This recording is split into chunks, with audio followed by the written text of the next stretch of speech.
बरेली को बर्बाद करने की एक बड़ी साजिश, आग में झोंकने की साजिश, किस तरह से उत्तर प्रदेश को सुलगाने की एक नापाक साजिश रची गई थी, अब ये पूरी बात तफ्तीश में सामने आ रही है। उत्तर प्रदेश के बरेली को लहूलुहान करने की एक बड़ी साजिश रची गई थी। बरेली हिंसा मामले में सनसनीखेज खुलासा हो रहा है जैसे जैसे तफ्तीश आगे बढ़ रही है। बरेली में हुई हिंसा के पीछे की सच्चाई अब हर तफ्तीश के साथ दुनिया के सामने आने लगी है और जो खबरें आ रही है वो बहुत ज़्यादा चिंताजनक है। जो खबरें आई पुलिस सूत्रों के मुताबिक जांच पड़ताल से कि आखिर कैसे ये पूरा बवाल मचा और बवाल के पीछे कौन थे। अपराधियों ने पुलिस कर्मियों की हत्या तक का प्लान बना रखा था और ये प्लान मुकम्मल करने की तैयारी थी। जो इस हिंसा के बाद गिरफ्तार किए गए उन्हीं आरोपियों में एक बड़ा नदीम नाम भी शामिल है और नदीम ने पूछताछ में ये चौंकाने वाली बात कही है। सबसे खास बात यह है कि जुमे की नमाज के वक्त सड़क पर खुलेआम लोगों के बीच ऐसी नफरत भरी बातें भी हो रही थी जिसमें कहा जा रहा था कि अगर ये लोग हमारे नबी की शान में गुस्ताखी करेंगे तो हम चुप नहीं बैठेंगे, उनकी सज़ा सिर्फ एक ही हो सकती है और तय कर दी गई सज़ा सर तन से जुदा।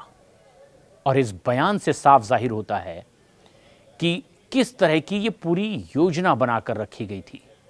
ये हिंसा एक सोची समझी प्लानिंग के तहत आगे बढ़ने की थी जिससे समाज में ज़बरदस्त हिंसा फैले और कट्टरता और नफरत की जड़ों को और गहरा किया जा सके।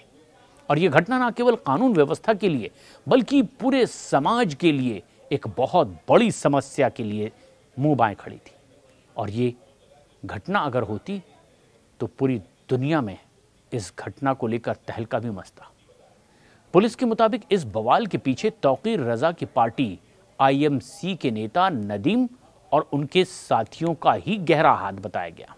बताया ये जा रहा है कि उन्होंने बहुत ही सोच समझकर ये पूरी योजना बनाई और हजारों की भीड़ को उन्होंने हिंसा के लिए उकसाया।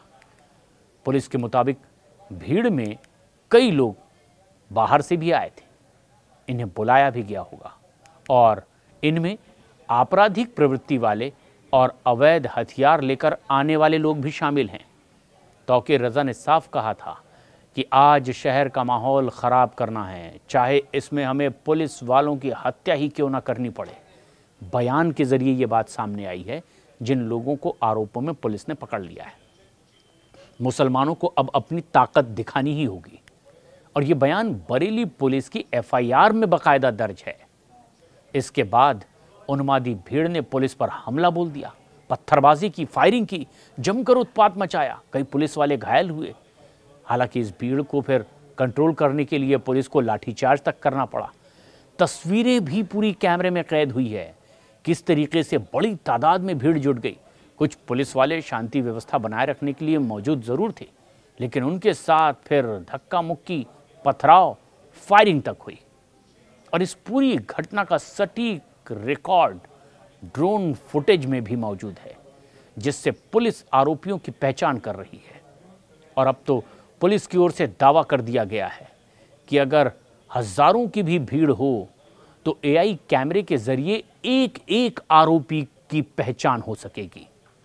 अब तक के 80 से ज़्यादा आरोपियों को गिरफ्तार किया भी जा चुका है, जबकि 3 दंगाइयों के साथ एनकाउंटर हो चुका है।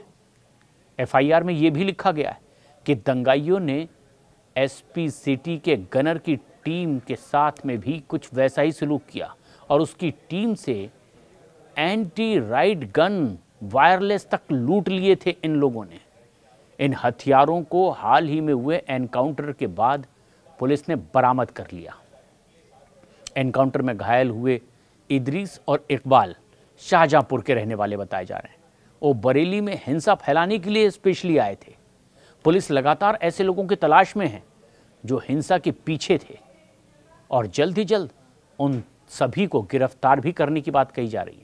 लेकिन ये पूरी घटना न केवल कानून व्यवस्था को चुनौती देने वाली है बल्कि समाज में शांति बनाए रखने के लिए एक बड़ी जिम्मेदारी भी बढ़ती जा रही है।